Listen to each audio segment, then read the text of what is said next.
байна уу.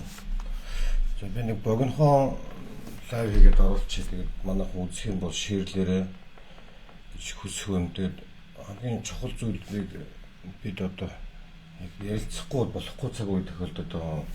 За манай эрхчлээ төвс бид эрхчлөөний үзэл санаанд нийлсэн хэсэг бүлэг залуучууд нийлээ засгийн газрын тэргүүн ерөнхий сайд оюун эрдэнэ огцруулъя гэж шаардлага тавиад иргэдийн гар үсэг цуглуулад явж байна. Төв талбай дээр бас нэлээд тоног ажиллалаа. За одоо үргэлжлүүлээд худалдааны төвүүдээр өчтөрөөс эхлээд яваад гэсэн өчтөрөө даах хүрээд захтай бүр явлаа. Яг энэ цаг үед бас нэг яалтаа бас нэг хүмүүстэй нэг өөрийнхөө бас байр суурьас үзэл бодлоо илэрхийлээд ярилцах нэг зайлшгүй нэг шаардлага гараад байгаа маа. Энэ юу юм гэхээр сая Монгол орон даяар маш хүчтэй хэдэн 10 сая долларын хэмжээний магадгүй тийм санхүүжилттэй сурталх хуулга явуулаа л да. Яг энэ ер нь бол оюун эрдэнэ ерөнхий сайдыг огцруулъя гэдэг иргэдийн байр суурь их өндөр байгаа юм байна гэдгийг сая 6-7 хоногийн хугацаанд гар үсэг сурвалжуулаад явж байгаа хугацаанд бол маш мэдэрч байлаа.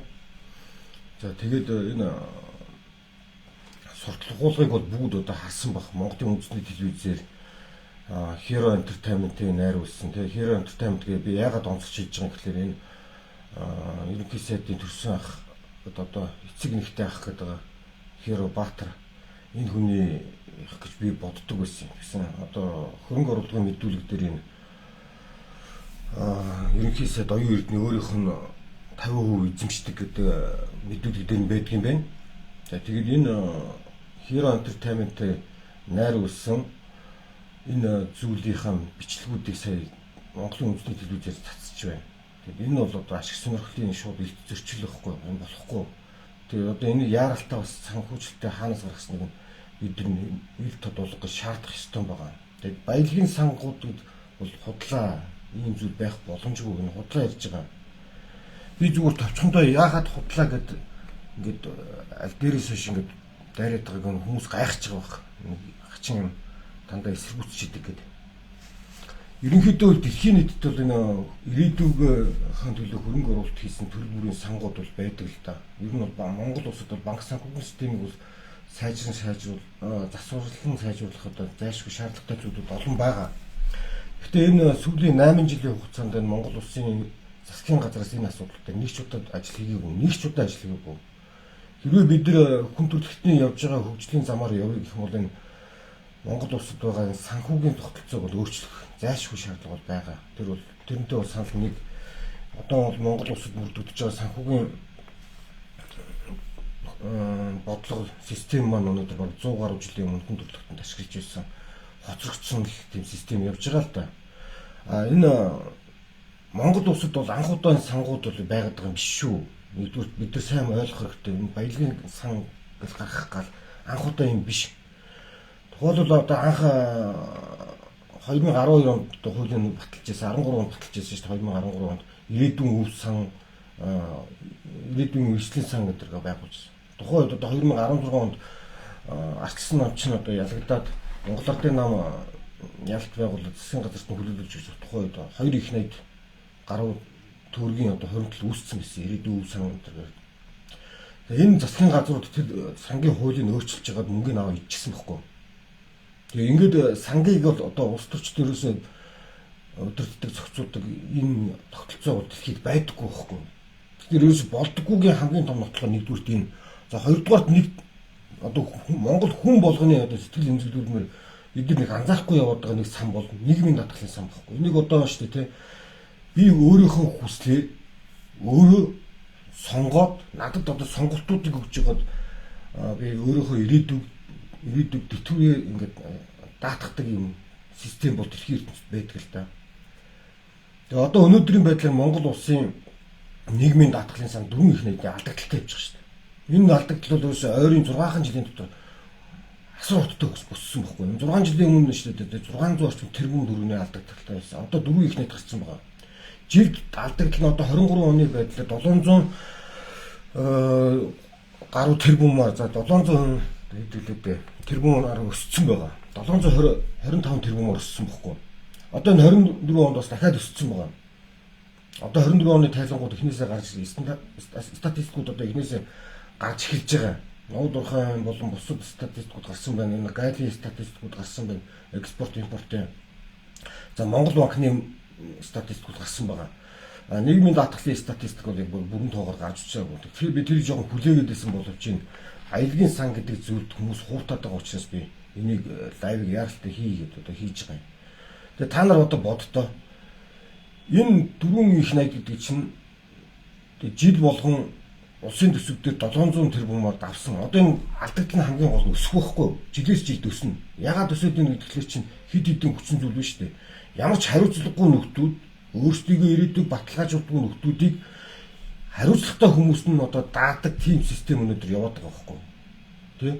Яахлаарэ тэр өөрийнхөө ирээдүйг хариуцлагатай ингээд даатгадаг хүмүүсийн даатгалын чинь бид нар даатгах. Тэ? Нийгмийн даатгах төлдөг хүмүүс нь төлж явах хэрэгтэй нийт. Хоёрдугаарт Монгол улсын одоо өнөөдөр нийгмийн эдийн засаг улс төрийн хүндрэлүүдээс үүдээд маш олон залуучууд гадаад руу зогтож байгаа. Энэ бол амар нөлөөлж байгаа байхгүй. Энэ төлөвлөсөн унаад байгаа. Ер нь бол энэ нийгмийн даатгалын системийг өөрчлөх, зохион байгуулах талаар одоо нийгмийн даатгалын реформ гэдээ хийх гээд нэлээд олон залуучуудтай би бас тухайн зөндөө болоод явж ирсэн. Би одоо 1999 оноос эхлээд нийгмийн даатгал төлсөн л дөө одоо хүртэл төлөөл явж байгаа. Одоо яг сүүлийн нэг жил жоохон алдагтай ганцхан хоцрогдолтой байх шиг байна. За тэр яг тухайд одоо 2016 онд бид нар залуучууд бүгнээрээ сууж байгаа нийгмийн даатгалын реформуудыг ингээд дэлхийн жишгүүр нийцүүлэх гэж тооцооллуудыг хийж ирсэн. Минийх бол тухайд одоо нийгмийн даатгалын нэрийн дансан дээр одоо 100 орчим сая төгрөг байсан л да. Тэрийг хэрвээ би 65 наснда тэтгэврт гарах юм бол яг өнөөгийн хуулиар явах юм бол би 500 орчим сая төгрөг болох юм байна гэдэг тооцоол гарч ирсэн. Тэгвэл 500 орчим сая төгрөгөнд би өөрөө эзэм шихгүй. Би маргааш нь тэтгэврт гараад 10 сая төгрөгийн зээл авцсан байж байгаа нэг жилийн дотор чад хийчих юм бол тэр өр штэ миний хүүхдэд төлөх өөрөө байхгүй. Би нөгөө энэ 30 гаруй жил 40-од жилийн ингээд хоримтлуулсан энэ нийгмийн даатгалынхаа тэг хоримтлалдаа өөрөө эзэн биш байхгүй өнөөдрийн энэ явж байгаа хууль эрх зүйн орчноор. Тэгэхээр хэрвээ бид нийгмийн даатгалын реформыг шинжилээд энэ дэлхийн ертөнцийн явж байгаа систем рүү оруулах юм бол надад нийгмийн даатгалын сангууд өөрсдөө саналаа тавьдаг юм. Тэгээ хамгийн энгийн логикоор боддог саналуудаар бодоход хамгийн багаар нь шүү дээ. Нөгөө маржингийн хамгийн багаар тооцсон коэффициентээр тооцоход минийх бол 65 наснда төтөд гарахад хамгийн багтаа 1.8 тэрбум төгрөг болгосон бохгүй.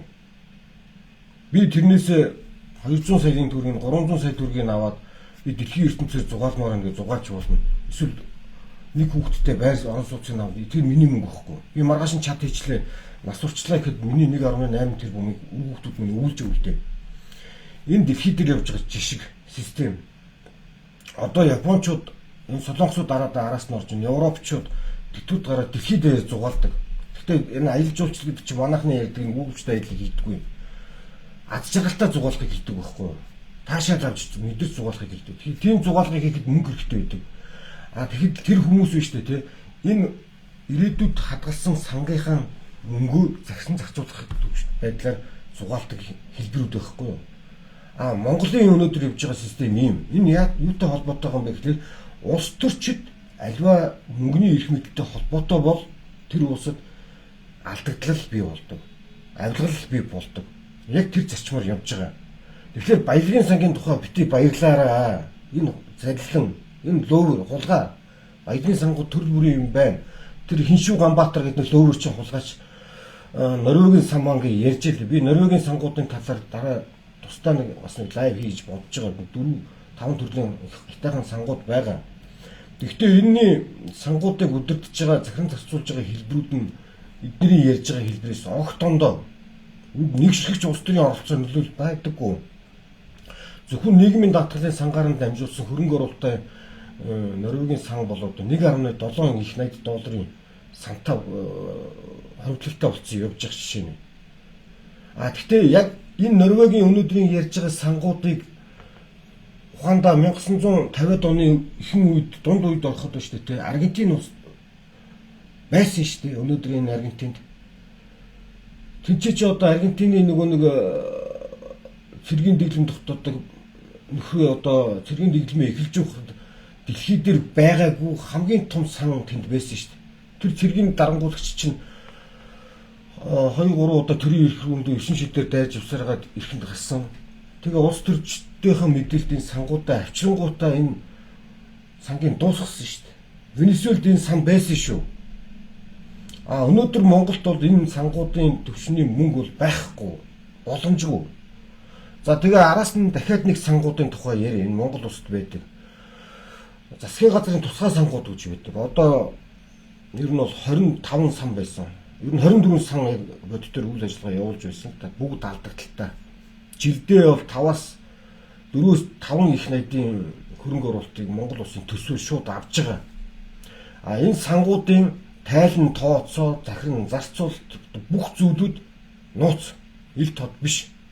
Жишээ нь би өөрөө хайгаад наривчлсан мэдээлэл олж чаддаггүй. Засгийн газрын хуралдааны тэмдэглэлүүдээс гарсан алдагдлын тооцоонууд тэр сангийн яамныхны хариулж байгаа хариултаас л би мэдээллүүдийг олж хардаг дийлэнх юм. За би хэвлэл мэдээллүүдээс. Тэгээ энэ бол улс төрчид захиран зарцуулж байгаа нэг хэлбэр нь мөн. Энэнгээр дамжаад үү түмэн хулгай дээр юм явдаг. Тийм ээ. Одоо нөгөө манай бол соёлын сайд болцсон байгаа нөгөө нэг эмэгтэй байгаа шүү дээ, хэм бэлээ. Телевизийн захирал. Одоо аав нь Гачууртын Чинбат гэдэг нөхөр байгаа. Энэ хүний зүгээр оролцоотойгоор 7-8 сангуудаас нь өөрийн хитгэн компаниудаараа дамжаад мөнгө авсан баг ш. Энэ улс төрийн нөлөөлөл واخгүй. Улс төрөөл дамждаг. Тэр газар тариалан дэмжих сангаар дамжаад цөөхөн хэдэн хүмүүс асар их том мөнгүүдийг авсан. Гэтэ энэ мөнгүүдийг бид нар төлж байгаа واخгүй хамгийн аимшигтай. Бид нар тэр мөнгөнд нь оролцоогүй, тэр мөнгийг авсан аваагүй чухал биш. Улс даяараа төлж байгаа. Энд өнөөдөр дөнгөж төрсөн хүүхэд үртэл төлж байгаа. Тэр төрсөн хүүхэд памперсаа аваад хэрвээ хөгүүлж чадахгүй хуурайсаа хүргэлж ивэл хуурайсынхаа мөнгөөр дамжаад тэр памперсаараа дамжаад төлж байгаа. Бид нар өглөө босоод гэрлээ асаахтаа энэ бидний хийсэн хулгай мөнгийг төлж байгаа. Бид нар өглөө цайгаа уухтаа төлж байгаа. Орой унтахтаа төлж байгаа. Шөнө унтаж байхдаа төлж байгаа. Зогсоо цаггүй иргэд энэ мөнгийг төлж байгаа. Улсын төсвүүд чинь ийм мөнгө. Улсын төсвүүд чинь Монгол улсын 3 сая 500 мянган иргэн болгоны төлж байгаа мөнгө. Тэгээ гадаадд амьдарч байгаа 250 гаруй мянган иргэдийн Монгол улс руугаа тэгээ ах トゥ хамаатан найз нөхдөдөө туслаа дэмжиж явуулсан мөнгөний эд ширхэг болгоноос нь тэр мөнгийг төлж байгаа. Энэ хулгайч нарыг бид нар санхүүжүүлж байгаа. Тэгэхээр энэ улс төрчтэй холбоотой сан гэдэг зүйл ийм л зүйл байдаг. Өнөөдөр та нар бодъё. Бүгдээрээ зэрэгцээд нэг бодъё. 2016 оны байдлаар Монгол улсын тэг дундад цалингийн орлого доллар шилжүүлэх юм бол $480 байсан. Энэ статистикийн мэдээгээр гарч иж байгаа. Энэ бол аль бисний сурвалжтай байна. За 23 оны хагас жилийн байдлаар $420 болсон байна шин. Иргэдийн орлого $60 бууссан. Нөхдөд одоо дахиад буурна. Харамсалтай нь одоо Монгол улсад асар том санхүүгийн кризис төхөж ирж байна. Бид нар энийг тойрож гарахад аюу хэцүү болж байгаа. Энэ зөвхөн нүүснээс хамаарат байгаа даа биш. Энэ авилгал хулгай дээрэнтэй бас шууд холбоотой. Өнөөдөр нүүсний зах зээл одоо хөрөнгийн биржний тэр борлуулалтын ороод юугаар нь ороод үзээр вебсайтууд ороод үзээ. 12 сараас эхлээд бид борлуулалтаа хийж чадхаа болсон байна. Гэхдээ хөрөнгийн биржээр бол Монгол улсаас өнөөдөр экспортод гарч байгаа нийт нүүрсний 35-6% нь явж байгаа. Үлдсэн хувуудын дийлэнх нь нөгөө одоо нөгөө юу нэг гэрээ гэдэг ба штэ.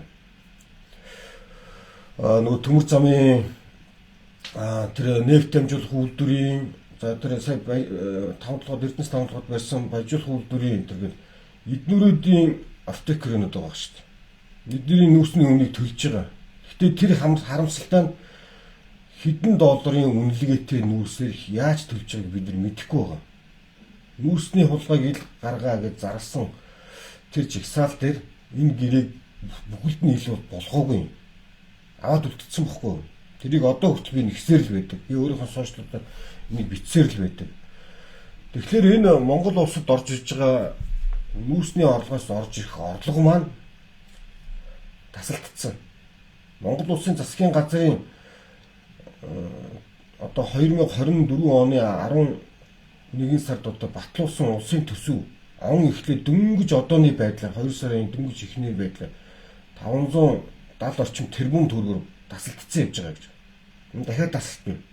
Дахиад тасалтна. Ягаад тэгэхээр энэ нүүрсний үн унах нь одоо хэдийнэ бүтэн жил орчим магадгүй жил хагас үргэлжлэх нь тодорхой болчиход байна.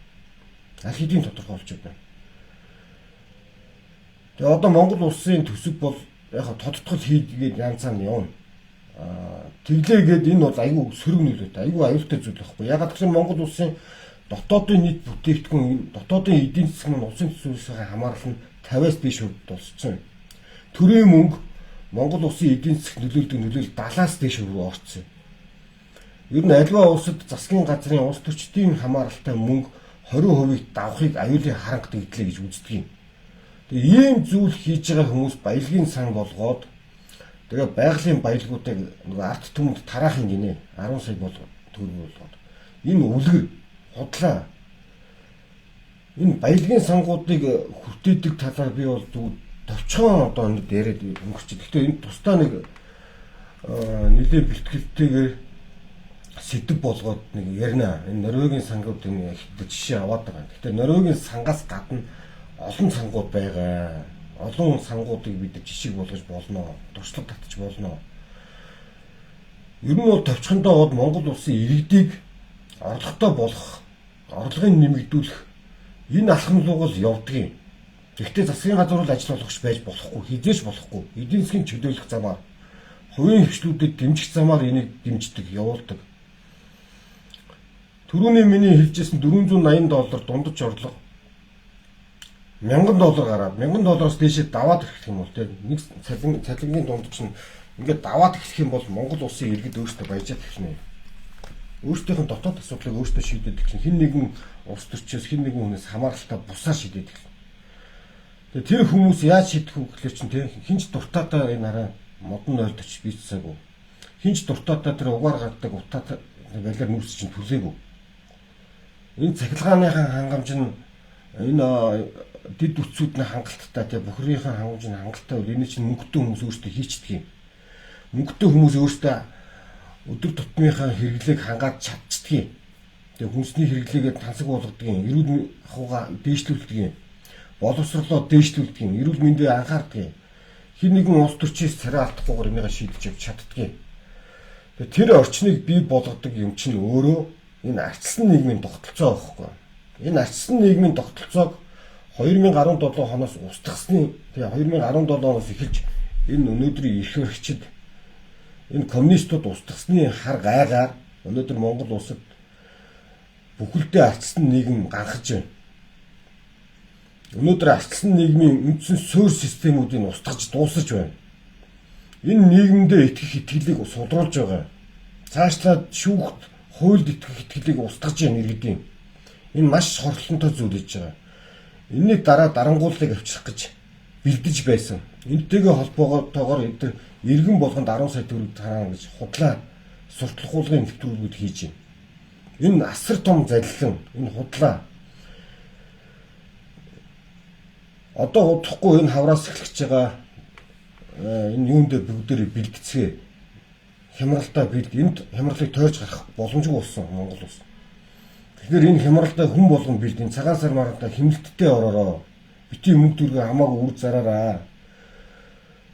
Ер нь удахгүй Монголд энэ инфляцаас одоо инфляц бол одоогийн байдлаар Монгол банк нэг 11% л гэж байна. Энэ ихтэй худлаа 20% гарцсан байгаа. Удахгүй цагаан сарын дараа энэ 27.8% хүрнэ. Доллар 5000 руу явна. Би муухай мэдээ хэлж байгаа. Гэхдээ энэ бол бодит үнэн. Яг энтэй зэрэгцээ дефляц явагдана Монголд. Барааны илүүдл болцсон байгаа. Худалдаа авалтууд унана. Тэгэхээр энэ бодит үнэнтэйгээ бид нар яаж даван туулах вэ гэдэг асуудлыг ярилцах хэрэгтэй. Тэгээд хүссэн хүсээгүй энэ худалчуудаас салъя. Тэгээд энэтэй холбоотойгоор манай эрхчлүүд тэгээд залуучууд нийлээд одоо энэ оюутныг өгцөрлөх гарын сүлжүүлэлт явж байгаа. Тэгээд миний фэйсбүүкээр ордог найз байна. Одоо миний энэ хаяг дээр хамгийн дэвтэлтэнд пиндүүд би өгдөгдсөн байгаа. Сошиал одоо оюутныг өгцөрлөх цахим гарын үсгийн тэрнлүү ороод нэг дээрэ гэж уриалж байна. Тэгээ ер нь улс төрч хүн бол хизээч худлаа ярьж болдоггүй. Улс төрч хүн хизээч болдоггүй нэг зүйлийг худлаа ярьж болдоггүй. Энэ тасралтгүй худлаа ярьж байна. худлаагаас салж чадахгүй бид нар хулгаагаас салахгүй. Хулгайлчуудтайгаа хариуцлага тооцоод байх юм бол дараадаа ийм юмнуудаа бид нар үлдэхгүй явах боломж нь үүснэ. За тэгээ өнөөдрийн энэ богинохон лайв дуусгачих. Тэгээ та нар маань дэмжиж сайхан шеэрлээрэй гэж хүсэж байна. Яг би бол олон удаа лайв хийхийг хүсэхгүй байгаа юм. Гэхдээ хүсэг лайв хийхээс аргагүй байгаа. Одоо өнөөдрийн оюутныг огцруулах гарын үсгийн ажиллагаа маань өнөөдөр өгөөмөр авто худалдааны төвдөөгөөр үргэлжлэнэ. 11-ээс 16 цагийн хооронд. Тэгээд тэн дээр бас ойрхон явж байвал очиод гарын үсгээ зураад бидний үйл ажиллагааг дэмжиж болно. Тэгээд бас гарын үсгийн аянд маань бас нэгдээд өөрсдөө сайн дураараа оролцоод явах хүмүүсийг бидэртэй холбоо яриа гэж уриалж байгаа шүү. Энэ бол бидний бүгдээрээ хамтарч хийх ажлаа. Энэ нэг хүн санаачлаад бид нар яваад байгаа биш. Энэ явандаа бол нийгмийг дамсан, хамарсан тийм хөдөлгөөн маягтай болоод яваасаа гэдэг хүсэл эрмэлзлийн дагуу бид нар эхлүүлж байгаа. Хин нэгэн эхлүүлээд хин нэгэн явахгүй болохгүй. Тийм. За баярлалаа баяртай.